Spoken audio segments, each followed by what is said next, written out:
Blau und weiß sein Leben lang.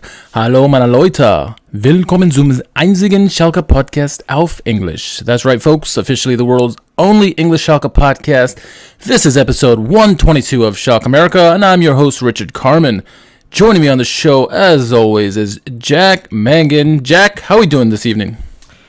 Well, if Schalke's struggles weren't enough for me, my Kansas Jayhawks just had a 30-something point loss in the NCAA tournament. The Chicago Bears are making some questionable moves in the offseason. So fun times for me in the sports world. How are you? Yeah. I'm in the same boat, I guess. You know, I'm a DC United fan, and I'm also a Redskins or whatever they're called these days. So I'm in the same boat. I'm just bad luck. All my sports teams, they're just terrible. So what are you gonna do, right? The Washington football team. The Washington football team. The Washington Footsies. Yeah. So it's all a mess right now. So it is what it is, right? And it seems like for us, things keep getting worse and worse. Jake A., we see you in the chat, buddy. Thanks for jumping on with us tonight. Very much appreciated. And all those who are following us tonight, those who are following on YouTube, if you haven't followed us already, please subscribe, like, and leave comments. Be much appreciated. And everyone on Twitter and Facebook, thank you again for joining us. Jack, interesting weekend to say the least, because last week on our episode, while we got obliterated by Wolfsburg, we had the optimism of, hey, maybe Rangnick thing is going to happen, huh? The secret group and all this stuff. And then another week, another disappointing, chaotic mess back to reality, right?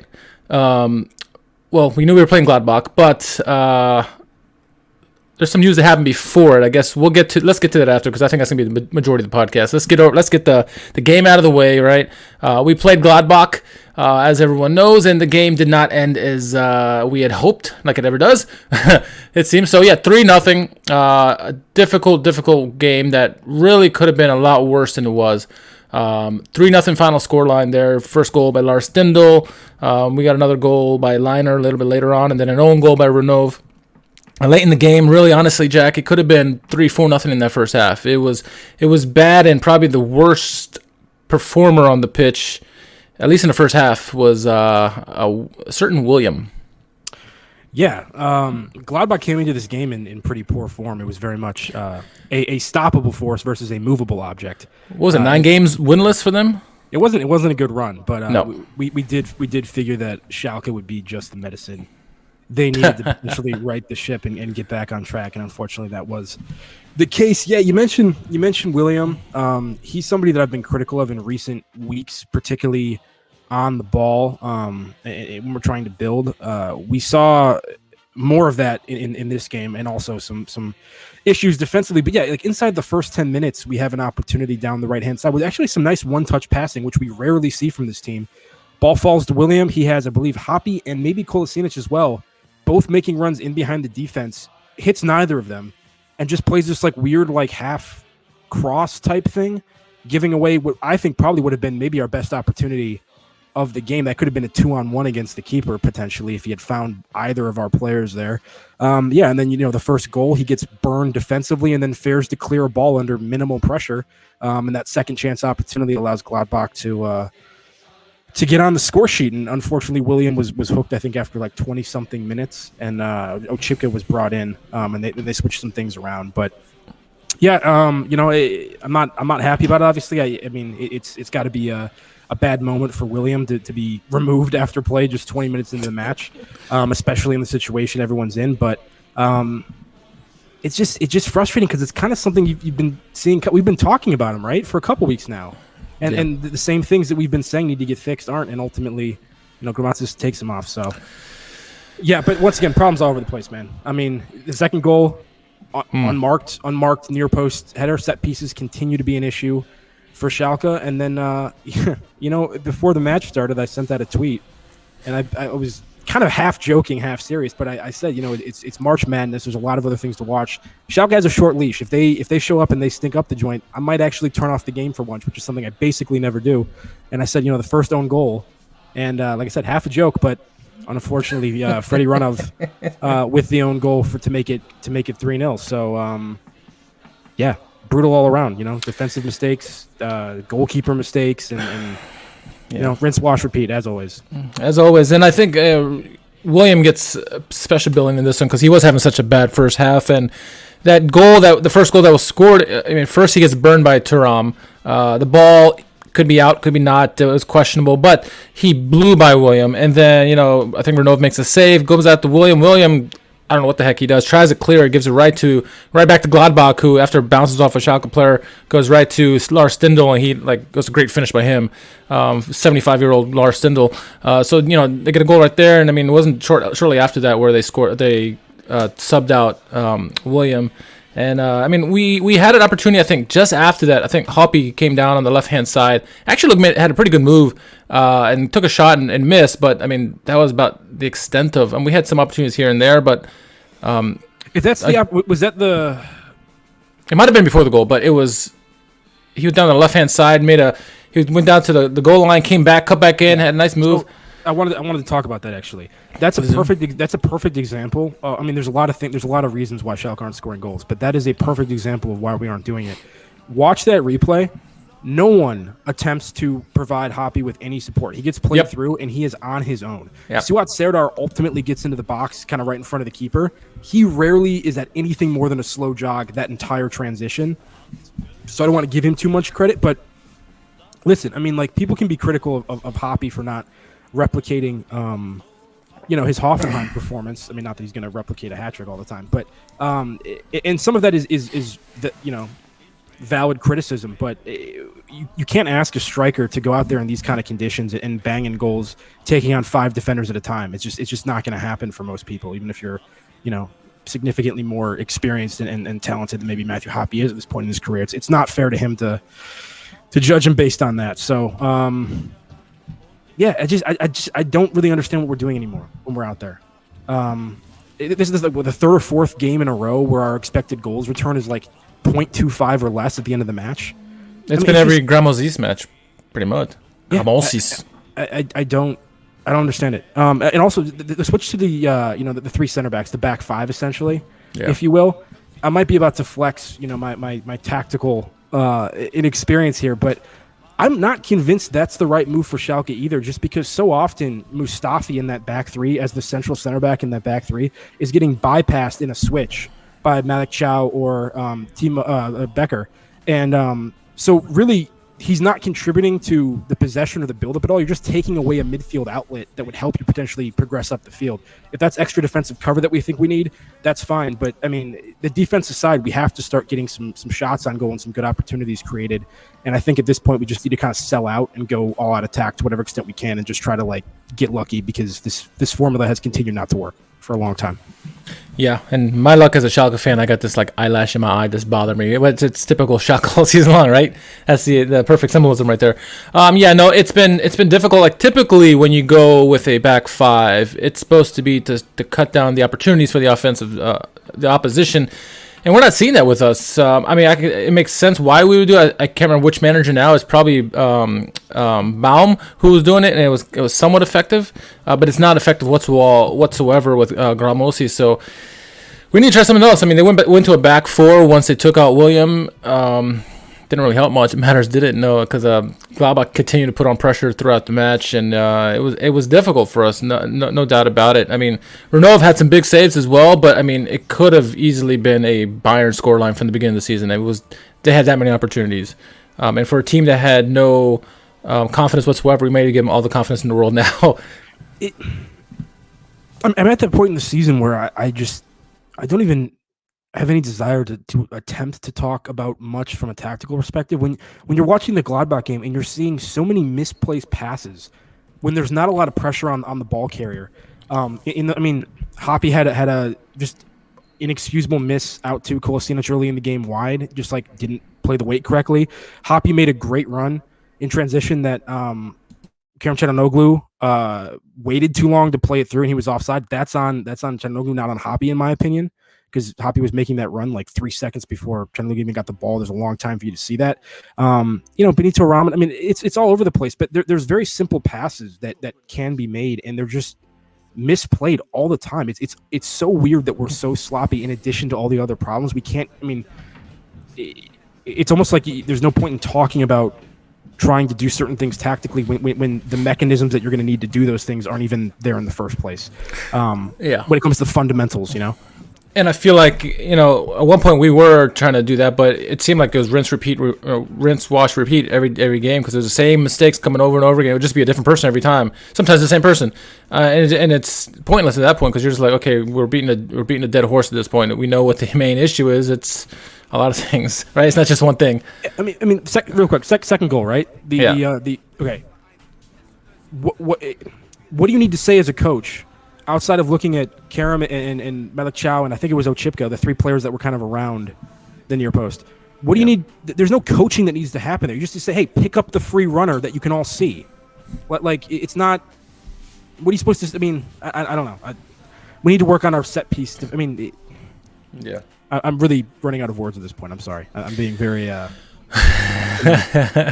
Well, we spent more time talking about Gladbach than I thought we would. It was a difficult game. Luckily for all of us, it's an international break. We get a week reprieve. We don't get our games back until the week of Easter, at least here in the U.S. So April 3rd will be our next game. So we got a week off.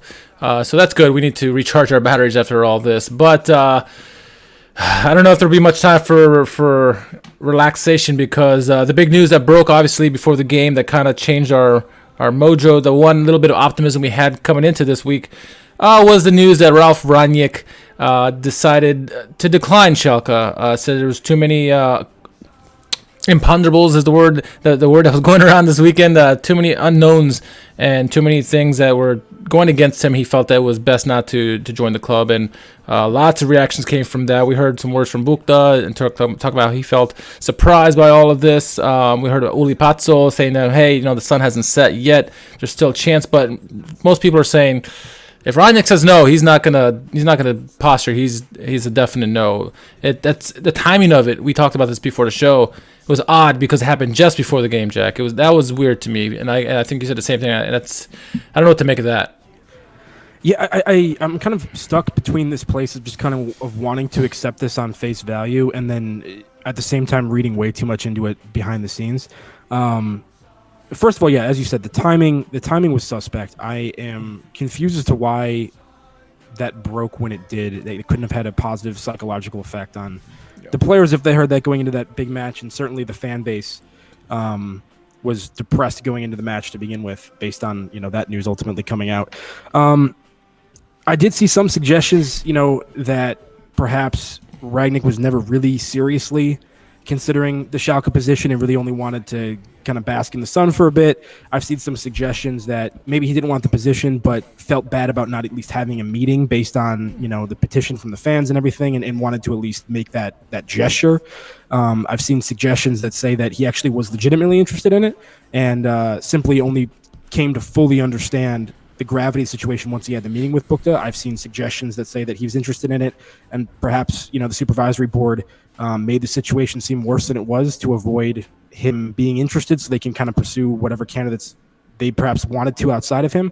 There's a lot of different angles to approach this from, but on face value, he said no, so we have to move on. And that search, while it needs to be done thoroughly, we need to find the right person. At the same time, it does need to be done pretty quickly, because the sooner we can get somebody in and really start planning for the second division, the better. I would really like to have this locked up sooner rather than later. I would hate to, be approaching the summer and having a lot of things being needed to take care of, and really not actually have that official vision and direction yet from somebody in that position. So big blow to the fan base from the Rangnick declining, but we'll see if anything changes in that. Yeah, I mean, like you said, usually if he's saying no, you would take his face, his word for it. But yeah, who knows? Exactly. And obviously this is bringing up a lot of emotion. People, a lot of Schalke YouTubers are making videos this weekend about it. We did as well. I made a video with Sam talking about the Rangnick and bust and my thoughts on that. So definitely give it a check that out and see what are our thoughts on that. But it's very. I don't know, man. I don't know what to make of it, And Jacob chiming in, he says the DFB seemed to think he was too revolutionary, potentially, but maybe that's what Schalke needs. Maybe not. It's not good for the Mannschaft, but for Schalke, I think that's what we need exactly. And he says, pretty much that's basically why Bukta was against him. this is exactly what I think Schalke needs. I think the style of play we've been playing the last 5 years has not been good enough. Jake chiming in also saying whole situation just seemed like a giant pissing contest between the board and the secret group, which is what I kind of the same feelings I had. The fact that the board making player signings while meeting with Rangnick speaks to their intent. That was maybe people said that maybe that's also the reason, because I guess they signed Danny Latza. And he was upset about that, because he wants upset about that. Yeah, so I have a hard time with that one, because I can understand it, and perhaps it would obviously be wise not to make further roster moves, that might go against Rangnick's vision as we're actively recruiting him. At the same time, if there is business on the table that we think is potentially good business that can help us in the second division, that might have a limited window of opportunity on it, you can't just be like, hey, Danny Latza, go to a different club because we might get Rangnick and he might not want you, and then Rangnick ends up declining and we've lost that opportunity for potentially useful signing. So it's a tough kind of catch-22 to be in, I think. But if that's the case, that's the case, It is, and it's a lot of people are voicing their opinions on this, and it's obviously one of the board members, supervisory board members, who was, I guess, part of the secret group, has resigned because of all this, and especially with the resignation. You can read into what you want. There's a couple ways you could take it, I guess, but ultimately we are still without a sporting director. There's rumors that maybe Kanabo will take it or somebody else. I don't know. We'll see. I mean, it really depends on, is Rangnick serious about it? Is he really a hard no, or is he posturing himself? That is a question we will have to find out way here in the next coming weeks. I'm one for one hoping he's posturing, because I think he's exactly what we need. Would help with the youth movement as well. We need a Kanap and Schmid to come through, because they've been some of the bright spots in the last 5 years for us. And some of our best players at the moment, like Malik Tiao, Timo Becker, now we said Chalanolu, Bazduan, even Mr. Katuchu's even on loan. These guys all coming through to you. I'd like to see them get more pitch time as well. Whether we lose some of them or not, that would be the next question. But it's a difficult time now, and now we got end of the season coming here. 8 games to go. It's a matter of time before it's official where we are going to fight the Bundesliga. I mean, look at the product on the pitch. We are playing fight the Bundesliga, if not worse at the moment. So anybody who has delusions that we're going to come out of this, even we were some of the most optimistic people here, but now we're pretty much like, it ain't happening, Yeah, I wouldn't insult this fight to Bundesliga like that by saying that's what our play is like. I think it's possibly much worse than that. Listen, if we don't get this figured out, this is not going to be an instant jump back up from this fight at Bundesliga. And even if we brought Rangnick in, it probably wouldn't be that in the first place. So, if we don't get some structure soon, we're going to be hurting. I hope it's posturing from Rangnick, as you said. And that could make sense. Maybe he met with them, didn't think they were willing to really give him what he wanted to feel comfortable. So he said, I don't need it. You need me. And then maybe see if they panic in his absence, lose another 3-0 to Gladbach, feel even more pressure, then reach back out to him. Maybe it's one of those things. Who knows? It's difficult to know where the truth lies in all of this, really, in terms of the motivations of some people. But we'll see. It does. And some questions that came from this, our friend Marius, it's at Don De Brito on Twitter. He's asking, time to talk the future of the Free Katuchu and release the Madden. That's someone we got to solve finally. The rest of the young Padawans, who do you think stays and who do you think leaves, transfer loan, come next season? It's tough to say. I would say majority of the youngsters are going to stay. Unless someone snaps them up because they want them for a purchase. I don't know. I can't see us loaning out too many of the youngsters. I see more of the veterans leaving, like Harit, Bentaleb, and guys like that. Maybe Sardar too. What about you, Jack? Well, it's a lovely segue into the Matthew Hoppe transfer news from earlier. There's another rumor now that potentially Bayern Munich is interested, which of course they are, because anybody that plays for Schalke well, he's not free, so why would they be interested? I agree with you, though. I think it's definitely going to be some of these slightly more established players that are going to be able to command a bigger transfer market return. I mean, Amina Harit is one of your more marketable guys.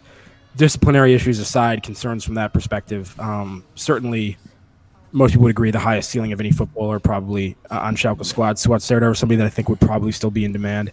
Obviously, we have the Ozan Kabak situation with Liverpool. I think the people you're hoping that we're going to hold on to, maybe Katuchu comes back in from loan, Malachau stays and helps Timo Becker. Maybe they kind of anchor the defense in this fight at Bundesliga. But yeah, I do think it's going to be a heavy Knappenschmidt year probably for a bit, and we're going to have to pull on that a little bit more and definitely rely on some of our younger guys. We got a comment from Berlin Americana. He says, the Rangnick story makes Schalke look even more out of touch of reality than they really are at the moment. Who's next on the list? Klopp, Flick, Joachim Löw? He says, we won't take any more. What do you say? Why won't anyone take our tickets to the Titanic? Great job opportunity.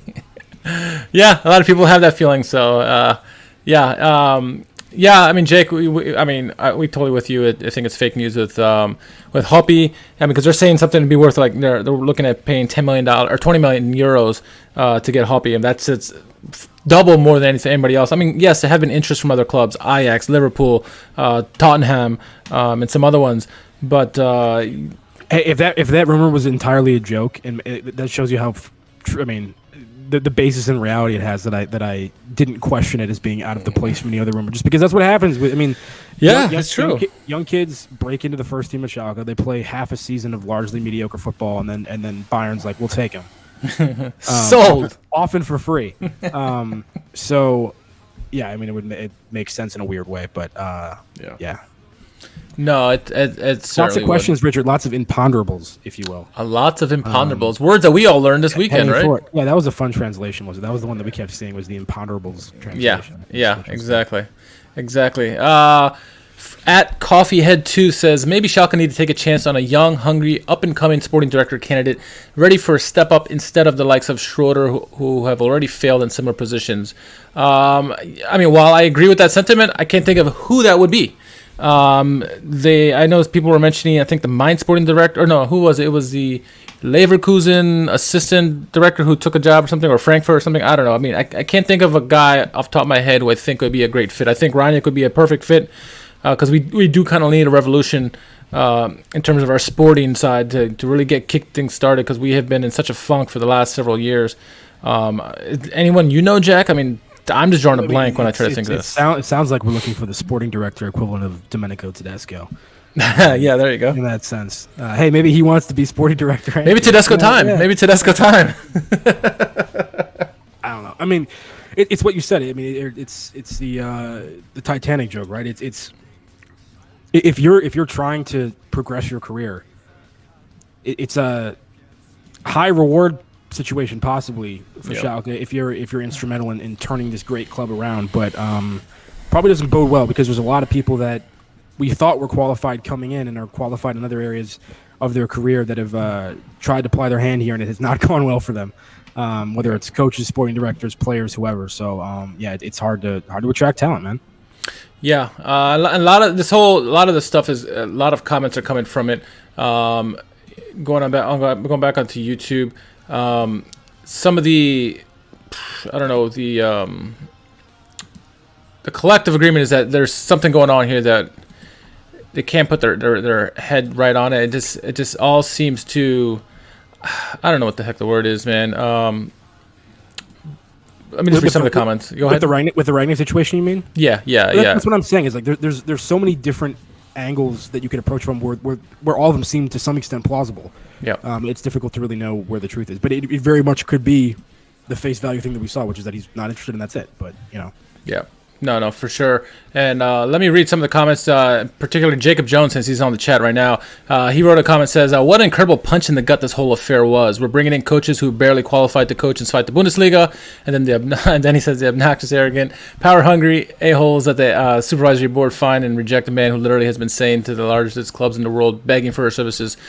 Talking about Rangnick there, it's honestly astonishing how they've messed this up, literally, and I've paraphrased there, for the surest of sure deals to near guarantee top flight football next year. So yeah, the main sentiment is that, what are we doing? We should be going balls to the wall trying to get this guy, Rangnick, and until it happens or until someone gets signed, people are going to be questioning it, right? And obviously with the petitions that people have put out there, try to get him, and it's going to continue until we get a definite no, and either he gets another job or retires, or we get somebody signed in his position. So I don't want to be too harsh on like Books or anybody else. No. Based on the declination from Rangnick, just because, it may have been the case that the secret group was the one with the initiative initially. Correct.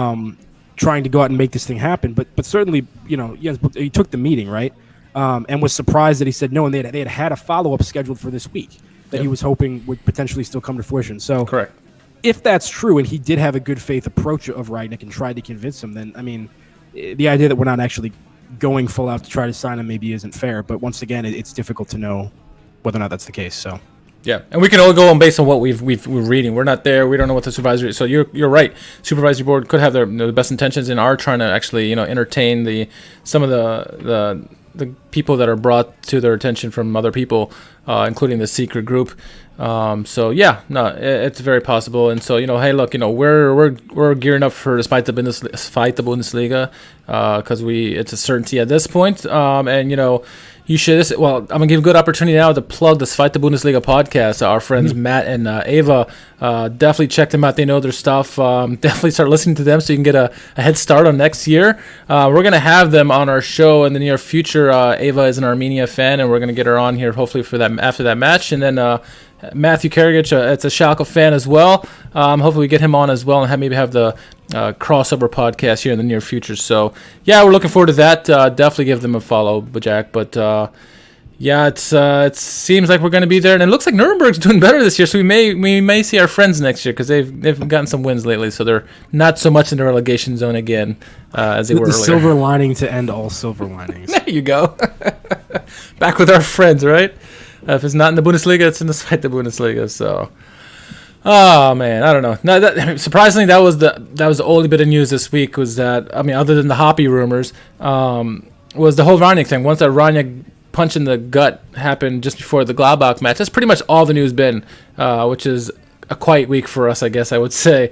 Anything else you want to touch base before we wrap this one up? Because if you listen to us and you reside in the United States of America, please send one handwritten letter per day to ESPN to get them and their Fight the Bundesliga access on ESPN Plus. That's what you can do for us. You can do that. We'll do an Andy Dufresne type campaign. We'll get it all done. So. Absolutely. I think right now the whole thing is ESPN right now plays one Fight the Bundesliga match a week, and it's the match of the week, right? And then they play. That's all they play. And so we need, if we're gonna, for those in the States and North America, petition and try to get it so we can get some more Fight the Bundesliga matches, at least on demand or something, right? Otherwise, we're gonna have to find some way to get a VPN or something and tap into that Sky Sports. I don't know. So it's gonna be difficult next year. We'll see. I don't know. I'll just edit this out later. That would be a return to the dark ages, man. Like back how I used to watch. Oh my goodness, yeah. 2012. Oh my goodness. Clicking on pop-up ads every 2 seconds. Yeah. Getting viruses on your computer because of that. The link stops halfway through. Oh. The sketchy days. I remember that oh so well. Anyway, yeah, not much left to beat on this dead horse. Anything else you want to say before we wrap this up? No, I'm good. Yeah, it's just another week, another rumor. International break. Enjoy the games. If you want to cheer for some other good quality football, there's plenty out there, I guess. And then March Madness too, Jack. Maybe it's too soon for you with your team going out. So sorry. Hey, man. There's still plenty to watch. Men's and women's tournament going on. And believe me, I'm starved for some good college basketball action because it's been 2019 since we had the tournament. So I will be watching plenty as a neutral in the coming days for sure. Beautiful, beautiful. And keep up with the latest news with Schalke. Obviously, you can do that on Twitter or whatever, but I'll make sure you sign up for those in the States. Sign up for the Schalke U.S. newsletter. Get your info for the club. Just simply submit your email, and you'll get the latest updates to all the local fan clubs across the U.S. and North America. So definitely do that. Keep tuning in each week. Maybe not so much next week, but the week after. We'll bring you the latest from the Royal Blues. Maybe something breaks in the meantime. Maybe you'll hear from us. Who knows? But if there are any topics you would like us to discuss, any questions or comments you have for us, let us know at SchalkeMerica, or send us a message on Facebook, Twitter, Instagram, or here on YouTube as well. We'd like to give a special shout out to, I already did my shout out, the Zweite Bundesliga podcast with Ava and Matt. Jack, anybody for you? NBC4 Nashville, man. NBC4 Nashville. Always and forever. And shout out to Marie. She gave us a shout for on a tweet today, saying that of the top 5 people she would like to have would be us. So that's very nice of her. Yeah, was it the only people you could follow on? See, she was smart. She listened to our advice from the end of last episode and followed the SchalkeMerica account rather than either of us individually, which is the way to do it. So that is right. That, yeah. That is right. Absolutely. Jack, where can our followers find you on social media? at JM Mangan, JMMangan on Twitter. Very good. As always, you can follow me at R_KHARMAN. For those on YouTube, again, please subscribe, like, leave comments. That'd be very much appreciated. And all those tonight watching us live, thank you very much. And listening on the podcast, well, thank you too.